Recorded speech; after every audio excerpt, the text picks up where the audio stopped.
Romans chapter 1, if you have your Bible or if you have a phone, it's a handy dandy little app that you can pull down probably pretty quickly there if you want. Romans chapter 1.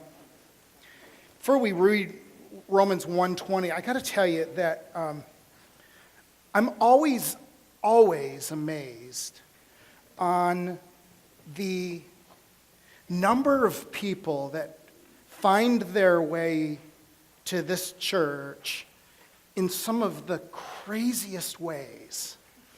And it's humbling. It's humbling for the elders. It's humbling for the staff. It's humbling for those in the back that care for the kiddos, the folks that come and entrust us with their children. It's humbling. And so I know that AJ welcomed you, and he does that sincerely. He, like the rest of us, are just humbled that you came. But however you came today, we want to tell you thank you.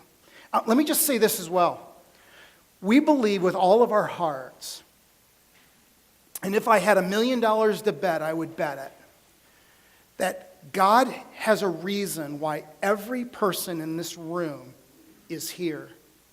In fact, with newest technology and with that little piece of plastic with a red light on it, it also tells me this, that there are folks that will be clicking on today, next year, 10 years, and they're going to come across that old chubby preacher from Anthem, wherever that is, and they're going to hear a message. And we don't know how you found us, and we don't know how you clicked on, but we're honored that you did. Thank you. Today is Thanksgiving weekend, and some of you are here visiting family. Some of you here because you don't even want to be. For you, God bless you. But we hope that's not the case. Romans chapter 1, verse 20 gives us a little, it's not the most conventional Thanksgiving Bible passage you've ever read. In fact, some of you will leave and think, where did he come up with that? Romans 1, verse 20, it says this. In fact, I'm going to start reading in verse 18, which is going to throw the guys off in the back. But so if you're in your Bible, or scroll up if you're in your phone. Start in verse 18. For the wrath of God is revealed through heaven against all ungodliness, unrighteous men, who by their unrighteousness suppress truth. For what can be known about God is plain to them, because God has shown it to them. Let me stop there. This passage is a real good passage to go to when someone says, now, you understand that Jesus is the only way to the Father. And you've heard this, I've heard it, you've heard it. Some of you may have said it, you're still saying that's okay. You may say, what about those and pick the continent who have never heard? And so according to Romans chapter 1, God has dropped into each human, was it 3 billion right now? Right now, into the heart of each, an awareness that there is a God who loves them. And it's invisible, according to the passage, but it's real and it's true. I mean, you've heard the stories where people who, at age 12, I just heard a testimony, someone's story the other day. I said, how in the world did you come to God? He goes, at a very young age, I knew there was more. My parents were atheists, and we never went to church, but the whole time as I was a child, I knew there was something more. And somewhere along the line, I heard the good news of Jesus. And he said, and that I knew was right, and it was true. That's where it's what Romans 1 speaks of. This is verse 19, for what can be known about God is plain to them, because God has shown to them. Verse 20, for his invisible attributes, namely, now there's many, but it says, namely, his eternal power, divine nature, have been clearly perceived ever since the creation of the world, in the things that have been made, so they are without excuse. Pretty strong words. For although they knew God, they did not honor him as God. Stop there. they knew God. There is a real, powerful awareness of his existence. And I believe it takes an enormous amount of energy to even ignore it. People know it. I'll tell you a story. When our oldest daughter, would be going out with someone, she knew that I had to have a cup of coffee with the nice guy. And so we would sit down and have a cup of coffee. And there were two things that I always said to these young men. One is, whatever you tell our daughter and whatever that is said goes to Mama, and it comes to me, and it comes back to you a lot quicker than you'll ever know. The things that you do, Mama will hear about, then I will hear about, and then we will talk. Does that make sense? And they go, yes, sir. And I wanted to say, I can't hear you, but I don't do that, and so I'm very gracious. And then I say, the only thing I care about is that you love Jesus.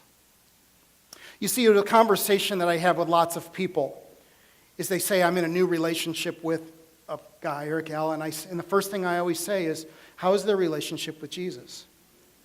And I'm always surprised on how many times people say one of two things. They believe in God, where I always say, so does the devil. Or the other is they go to church. And I say, that makes no sense to me. That wasn't the question I asked. Where do I get that from? Romans chapter 1, verse 20, and I'll finish reading. It says, they did not honor him as God or give thanks to him, but they became futile in their thinking, and their foolish hearts were darkened. I bet you didn't realize for such a Debbie Downer intro to a Thanksgiving sermon, did you? No matter the version of Bible, of all of us that are carrying a Bible or reading one off of our tablets or our phone, there's probably 20 good English versions that you may be reading from. Here, what's interesting is no matter which one you go to, no matter which one you click on, no matter which one you read, they're all going to say the same thing. Almost word for word. And so as I sat back in my desk at my chair this week, and I thought to myself, Paul gave, he made it very clear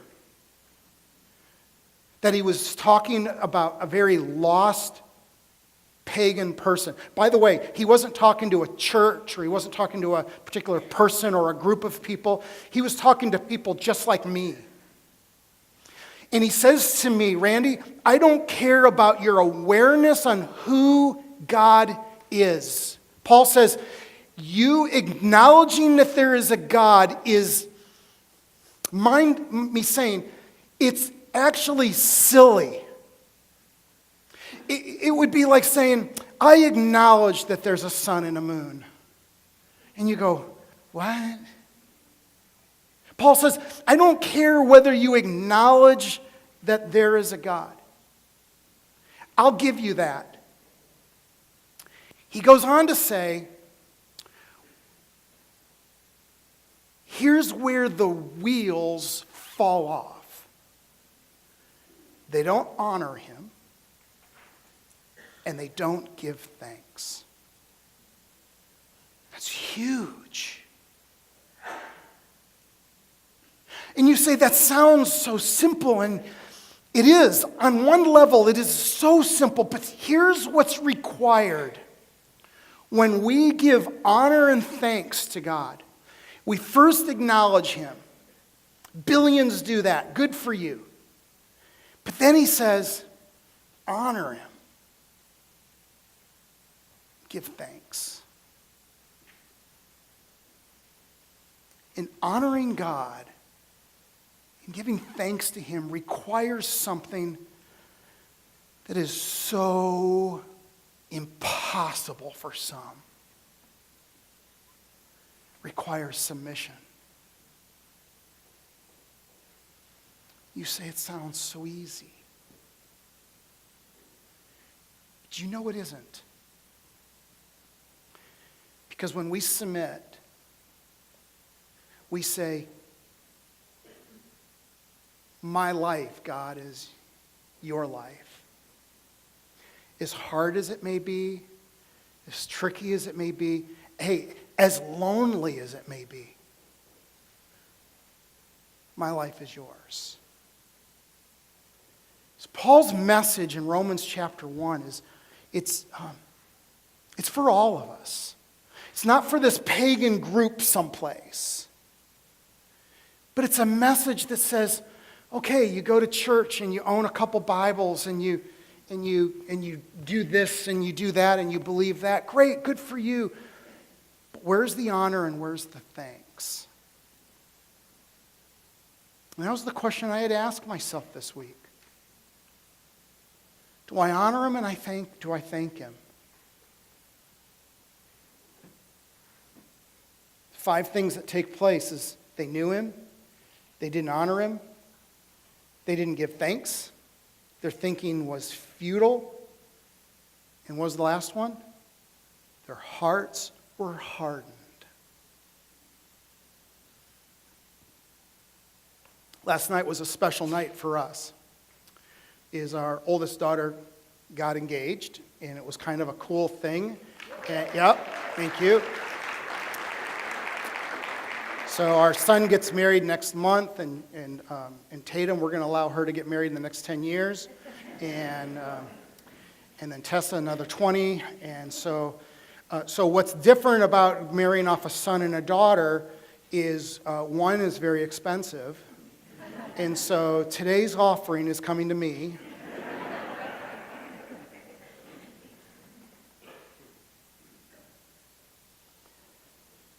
And when I think about who I want my kiddos to be married to, I want them to have a personal relationship with Jesus, and I want their hearts to be soft and not hardened.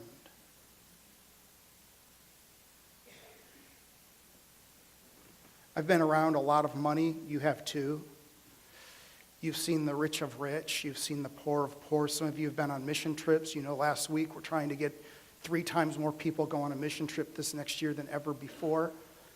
And you know, and I know, that knowledge of God is one thing, but when someone honors God with their life and they thank him with their heart becomes soft, and God does amazing things in their lives.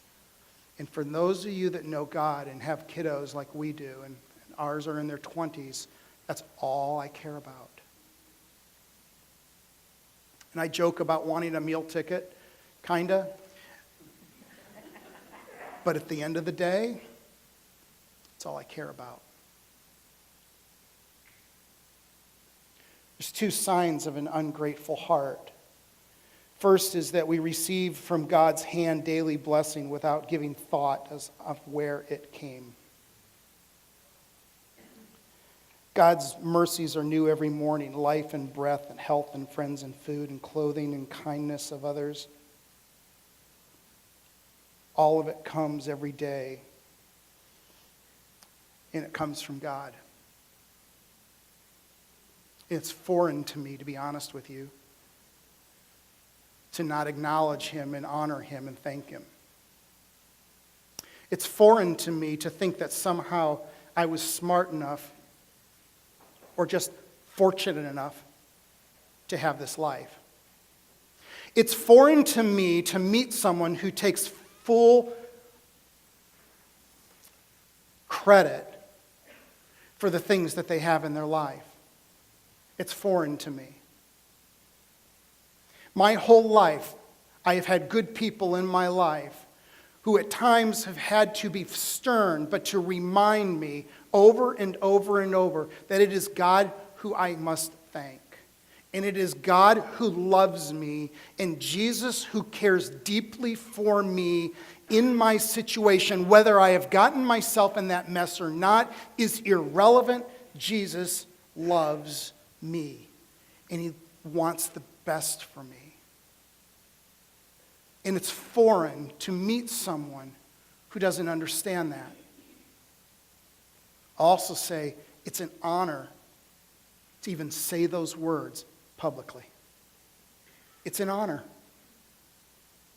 Because the statistics show that someone in a room this size with this many people are hearing the message for the first time that God loves them. And that when God enters our life, he doesn't say, I want, give me, do this, don't do that. But it's really a Jesus that says, I love you, and I want you to recognize that, and I want you to honor me, and I want you to thank me. And in doing so, I'll soften your heart.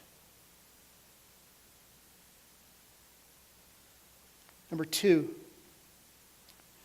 the second sign of an ungrateful heart is that we grumble about what we don't have. If we take the bus, we complain that we want a car. If we have a Chevy, we complain that we don't have a Lexus. If we have an apartment with heat and air, we complain that we don't have a house, and so on and so forth. And it goes, and it goes, and it goes, and it goes.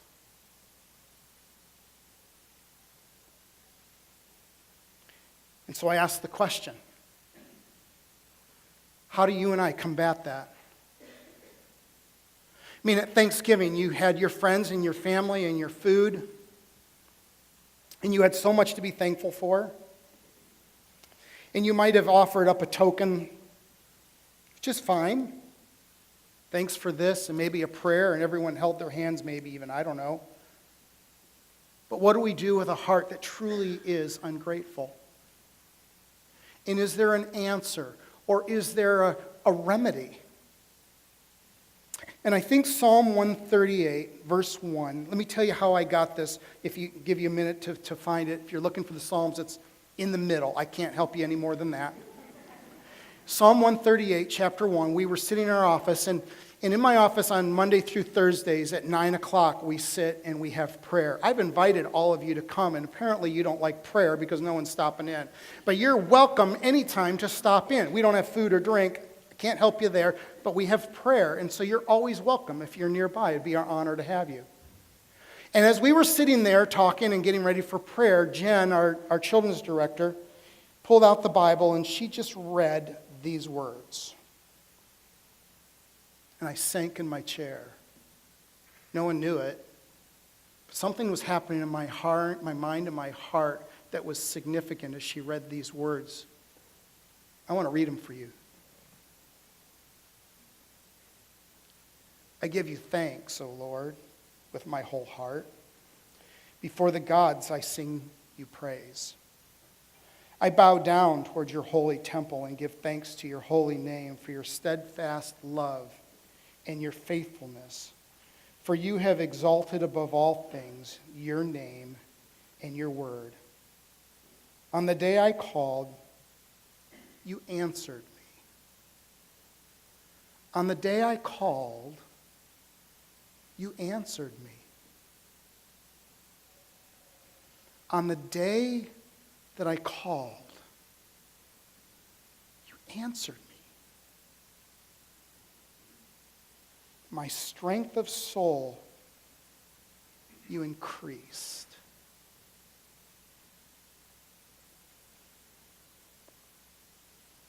There is no sign in that entire passage that speaks to chariots, horses, mansions, nobility, crowns, jewelry,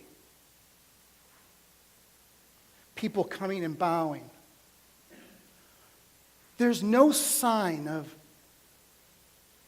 of David's position or his respect or the care of tens of thousands of people to make sure that he's not only safe but comfortable.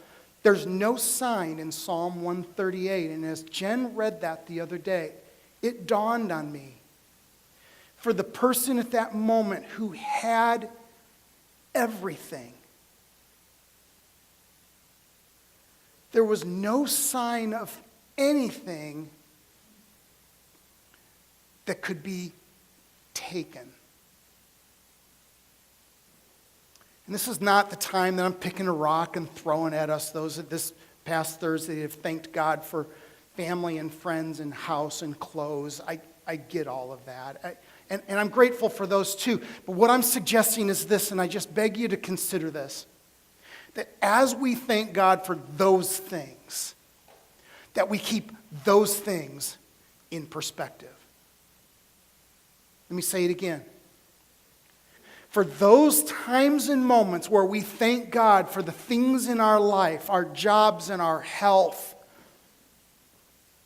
and our car, and maybe even a vacation, good friends and family, as we thank God for those things, I'm suggesting that we just simply keep those things in perspective. Because the things that he spoke of, and there's two that I highlight. One, his steadfast love, and number two, his faithfulness. And some of you have been walking with Jesus for a long time, and you've watched him do things in your life that you in a million years could not have begin to orchestrate on your own. And he has remained so faithful to you.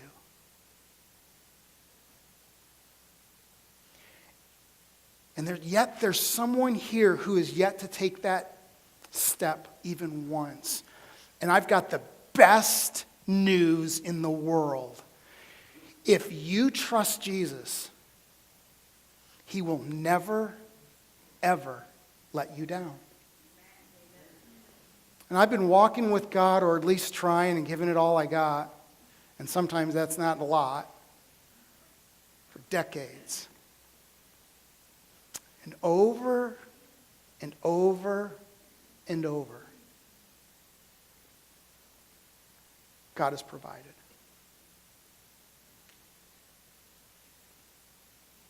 I still have another minute. Let me just say this. A rare, vulnerable moment. 250 of my closest friends. Why not?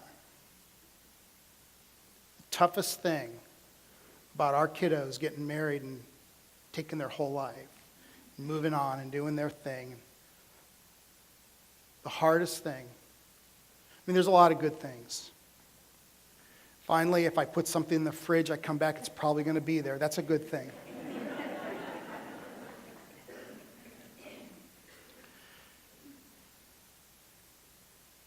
The hardest thing is that I'm out of the mix. And if the God who I have proclaimed publicly and privately for decades is as faithful as I have proclaimed,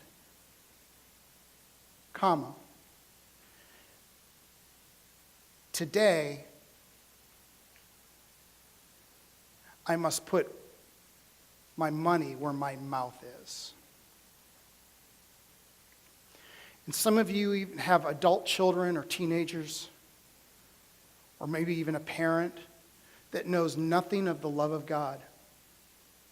And you know already in your life that you have done and said everything that you needed to do and say, and they're not interested.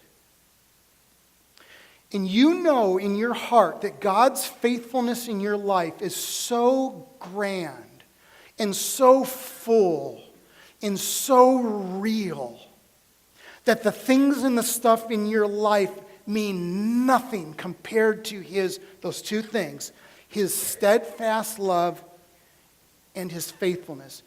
You know You've experienced that and that you've done all that you could do, and now all you have to do, which is the hardest thing in the world, is to say, God, if you're as faithful as you say you are, by the way, if you're as faithful as I have said you are, I trust you with them. Maybe a spouse. I trust you.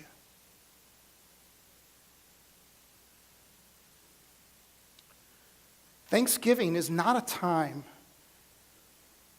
it is not the time to thank God for stuff. Because we watched 08, 09 go down. Was anyone around and alive in 08, 09? Yeah. Do you remember your neighborhood being empty with signs for sale and bank owned and returned? Was anyone a part of that, or was I the only one in the valley? Okay, a couple of you. At a moment's notice, all of those things that you just gave thanks to God for on Thursday, they can be gone. You can go to ER. I'm not trying to be total Debbie Downer here. Some of you are thinking, I will never go back to that church again. What is wrong with that guy? I'm just trying to keep things real and some perspective here. Those things, your health, your money, your car, even your relationships, those can go. But God's love, his steadfast love, and his everlasting faithfulness will never, ever cease. Ever. And if you've never trusted my God with your life, no one's ever given you a better gift than what I just said. No one.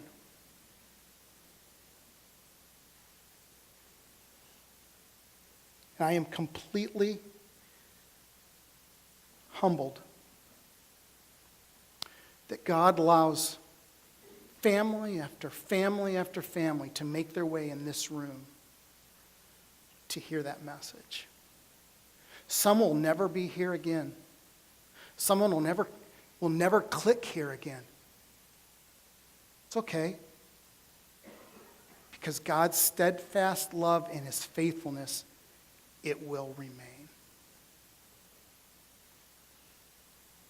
As a sidebar, you have a white card in your program. If you're praying for a loved one who knows nothing of the goodness of God, his love and his faithfulness, and you'd like for us as a staff to pray for them, it'd be our honor. Would you just tell us their first name? We don't need any more. We don't need your diary either. I mean, I barely read text messages this long from my family, so I'm probably not going to read a whole diary, and I can't read your handwriting anyway. But if you tell us the name, here's the beauty, is that because of his love and his faithfulness, by writing that down, now you have entered in another group of people who've tasted the goodness of Jesus and want your loved one to experience that same love and faithfulness in their lives. Give us their name. And this week, tomorrow morning at 9 o'clock, when our staff meets, we'll pray for your loved one, and all week long. I'm going to ask my friend Ariana to make her way up. She's going to just kind of prepare our hearts. When I take communion, it's what this represents. And by the way, if you're fairly new to the church, or if maybe you come from a Catholic background, whereas there's certain requirements that have to be met to take them, we're a little bit looser in this church. We know that if you have a love for Jesus, and whether you're a part of this church or not, as a member or not, those things that doesn't bother us, and it's not a big deal to us. What is a big deal is this, is that you've experienced his love and his steadfast faithfulness. And if you have, then we invite you to participate. I'm going to ask the ushers to come down, and they're going to pass. And there's 2 cups. One is the bottom, has a little piece of wafer in it, and the top is the juice, and it represents the death, burial, and resurrection of Jesus. We call that the gospel. And when Jesus died on the cross, he shed blood, And he died, and on the third day, he rose again. That's what these elements represent in our lives. And so in a minute, they're going to go back and forth like this, and sometimes we're a little disorganized, so just bear with us and do the best you can in passing it. But I'll tell you this, in a minute, I'm just going to have you hold it, because this is what's really super cool. That all of us in about 2 minutes we're going to eat and drink of it together, and we're going to proclaim the death, burial, and resurrection of Jesus, and we're going to do it together, because by doing so, we're representing and proclaiming his love and his faithfulness. Thank you.